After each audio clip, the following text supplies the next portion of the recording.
Example number 4 po sa topic na trinomials that involves two variables. Ito po example number 4, kinukonsider ko na parang pinakamahirap siya sa kabuuan ng topic na products and factors. Kasi dito, yung radicand na value, hindi siya sumakto na perfect square. So, yun ang nagpahirap dito. Okay, sagutan natin ito. Dito, pwedeng sagutan So, ang actual na tanong, find the factors using any of the three methods. First, completing the square. Second, quadratic. Third is trial and error method. Sa akin, wala akong problema lahat So, actually, pag sasagot po kayo ng ganito, kung saan kayo nasanay. Dito sa trial and error method, medyo mahirap rin ito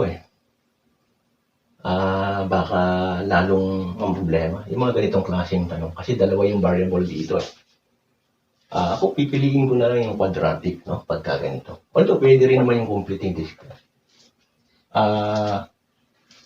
So ito yung problem, no? So kung inyong mapapansin, ito yung trinomial na kung saan nasa form siya nung ax squared plus bx plus c equals to 0 na kung saan yung a is not equal to 1. Ang technique ko rito, ipupunta ko muna siya doon sa form na ax squared plus bx plus c is equals to 0 na kung saan yung a is equals to 1. So para mapunta sa form na gano'n, ang gagawin ko po, i-divide ko both sides by 5, left side at right side. Kasi mawawala, magiging 1 yung value nitong x squared. Pero hindi ibig sabihin, babaliwalain ko na yung 5. Actually, kailangan pa rin itong 5 na to. Later on, multiply ko naman siya kasi dito dinivide. Therefore, mangyari po rito kay x squared minus 6y x over 5 plus 1 over 5 equivalent to 0. Therefore, pwede na nating apply ang quadratic formula kasi ang quadratic formula ganito x negative b positive negative b square minus 4ac over 2a. So, importante na malaman yung a, b at saka c. Ang a, malinaw po, ay 1 na rito Nung na-transform na natin sa ganito, 1 na siya. Pero original talaga ito. Ang b, equivalent to negative 6y over 5.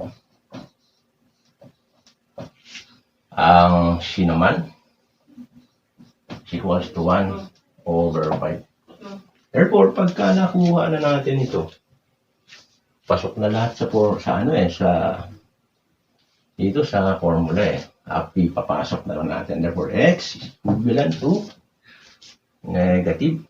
Pero negative din siya, therefore magiging positive.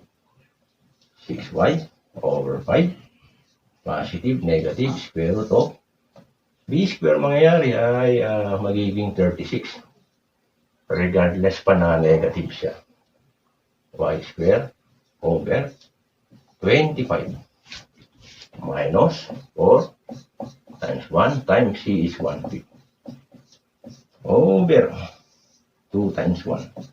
Tuloy natin dito.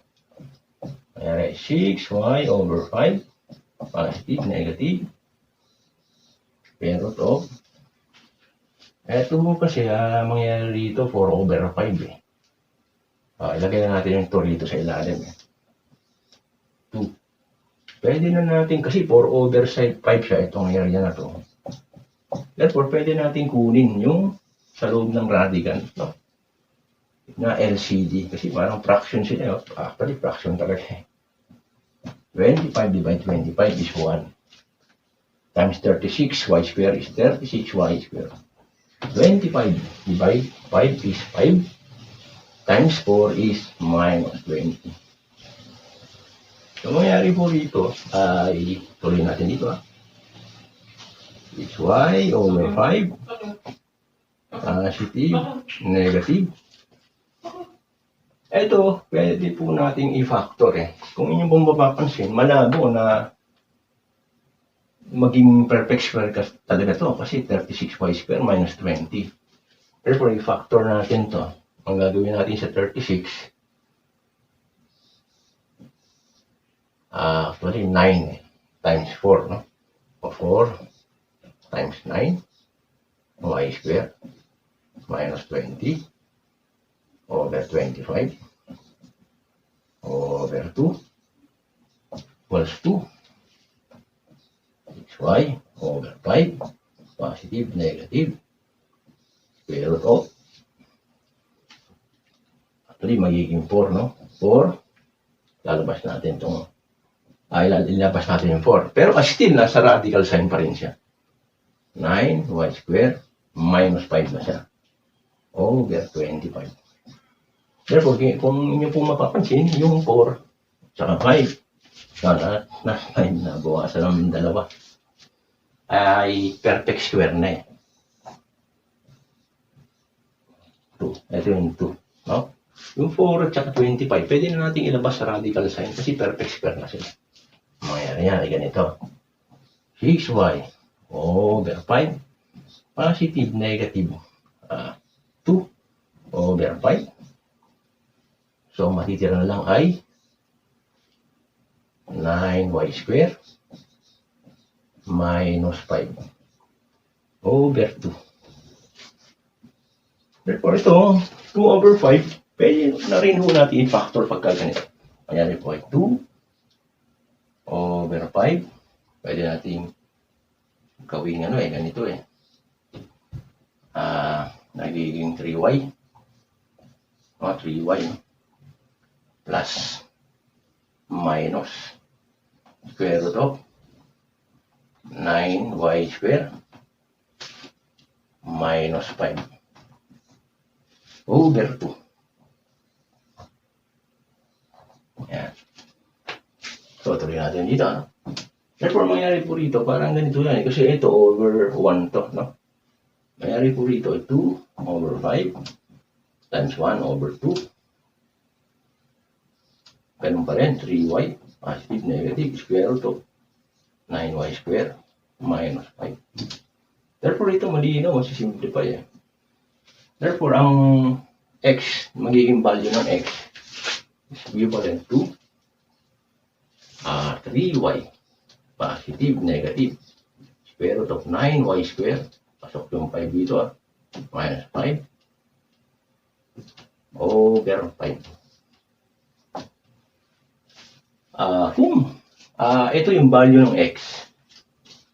Therefore, kung mapapansin natin, may positive at negative. Therefore, dalawa yung magiging value ng x. Isang, tawagin na natin x sub 1 at x sub 1 is equals to ganito na lang. Okay na to yung value ng x eh. No? Therefore, yung factor mismo, pwede na natin kunin. Ito. Ayan po niyan ay sinibay natin kanina, no? Therefore, yung 5 babalik natin. Multiply naman natin. Therefore, mangyari ay x minus 3y. Kasi isang positive, isang negative. Gamitin natin itong positive muna. 9y square minus 5 over 5 times x. Kumbaga, ito yung diniretso ko na, pinasok na. Ito yung x sub 1, ito naman yung x sub 2. Para makatipid ng espasyo. Therefore, mayroon ko ay x minus pa rin 3y. So, positive. Ngayon naman negative. Pero to 9y square minus 5 over 5. Therefore, ito pwede nating i-simplify pa po eh. Kasi kumbaga, pwede natin kunin yung LCD nito. Ang gagawin natin para hindi na tayo gumawa ng isang line, no? Diretso na natin. Ito 5. Itong line na to, pwede diretso, no? Kasama na siya. Pero magiging 5x na siya dito. Therefore, ito magiging 25 eh. So kung 25 siya, therefore, masisimplify ito. Magiging 1. Ito magiging 5. Therefore, matitira ay ito. 5x minus, lagay na lang natin dito yung 1. Pwedeng 1 over 5 dito o pwede rin naman dito. So, wala naman problema ko. 3y plus square root of 9y square minus 5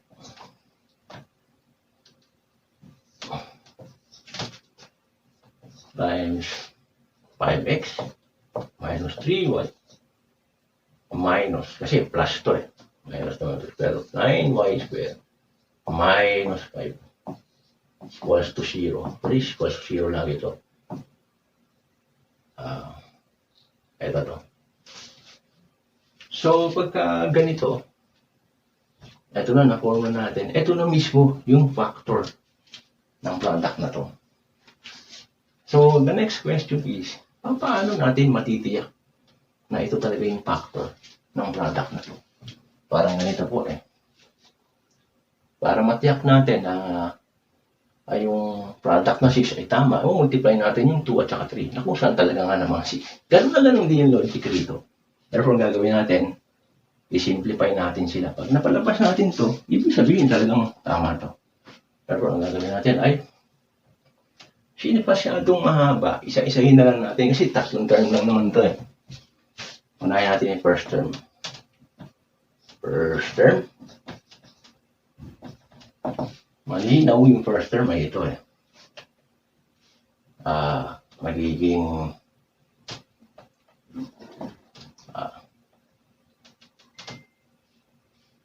ang nakalimutan natin dito yung 5, no? 5 dito. Sorry kasi sa dami, hindi na makita. Kasi ito 25 eh. 5, therefore, magiging 5. May 5 pa to sa ilalim. Yan. So, ang first term, baba natin ng konti. Equals to, ito lang naman siya, no? 5x times 5x over 5 equals to 25x per over 5 is equals to 5x squared. So, ibig sabihin, okay na yung first term eh. Punta natin yung second term. Second term. Ang second term, ito eh, multiply natin ito. Tapos ito rin. Tapos i-add natin siya. Therefore, ang second term ay 5x times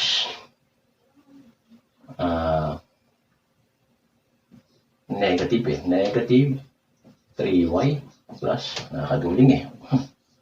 9y square minus 5. Tapos yung isa, i-add natin dito eh. Plus 5x times negative. Ganoon na naman eh, 3y. Kaya lang minus no. Minus square root of 9y square minus 5. So, mayari po rito, pagka ganito, isa-isahin natin. Ito malinaw na eh, kasi parehas negative. Isang positive, isang negative. So, whether i-multiply natin yung negative sign dito, ganun din naman mangyayari. Therefore, ito masisimplify na. Kasi isang positive, isang negative. Matitira na lang talaga ito. Over 5. Kasi, individual yung ano natin eh. First, second, o kaya third. Therefore, mangyari po rito ay magiging negative 15 eh. XY minus, kung naman dito, 15xy over 5. Therefore, magiging negative 30xy over 5, which is equals to negative 6xy. Kung nyo kung makapansin, yung second term natin is negative 6xy. Yung third term naman. Ay, isang dahilan ko kaya inisa-isa ko to kasi malabo na masyado siyang mahaba. So, ganyan lang po ang technique. So, pagdating sa third term, ang multiply na naman natin ito. Para pong ganito yan eh. Parang ganito eh. Singit ko lang dito X plus Y. Nag-multiply ka ng isang binomial ulit. X plus Y. Parang ganun po. Therefore, ang multiply natin yung Y times Y. Tulad po nito. Therefore, ang nangyayari po ay 3Y plus square root of 9Y square minus 5 times 3Y minus square root of 9Y square minus 5. Actually, may negative sign sila. Pero although dalawang negative, mag-multiply ka, talagang mapapositive din naman talaga. So, useless din eh, ipasok ko yung negative sign na to. Therefore, mangyari po rito, parang ganito naman yan. Hindi na kasya. Singit ko lang dito. Yan, hindi kasama itong mga to. Parang yung tinatawag na sum and difference of 2 square. Na kung saan mamaya ipapasok, ano ko yung topic na gano'n sa product and factor. Parang ganito po yan X square minus Y square. X plus Y times X minus Y. So, ganito po siya. Therefore, mangyayari po dito ay 3Y times 3Y is 9Y square minus dalawang radical sign. Ibig sabihin, dalawang radical sign magiging 1 kasi 1/2 yung power niyan pag kinonvert pareha sa exponent form. Therefore, mangyayari po ay 9Y square minus 5 over 5. Kasi lahat to over 5 to Yan. Therefore, mangyayari rito ay dito na natin 9Y square, distributive property of multiplication. Therefore, minus 9Y square minus 5.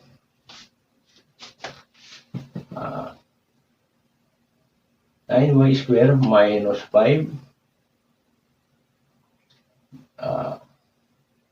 minus minus 9Y square minus dalawang minus magiging positive 5. So, nalito ko ito kasi sa dami na rin. Therefore, magiging over 5. Ito, over 5 din Yan. Tignan natin kung paparehas sa third term. Ito ang trinomial na to. Pag pumarehas, okay na yung first 5x squared. Second, okay na Ibig sabihin, dapat maparehas yung third term na 1 para masabi na talagang 100% tama itong sagot natin na to. Yan. Therefore, mangyayari ay kitang-kita na equals to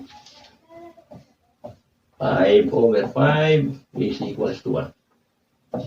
Ito yung first term, second term, third term. Pag sama-samahin natin, mangyayari ay 5x squared minus 6xy plus 1 is equals to 0. Therefore, parehas na parehas po nito.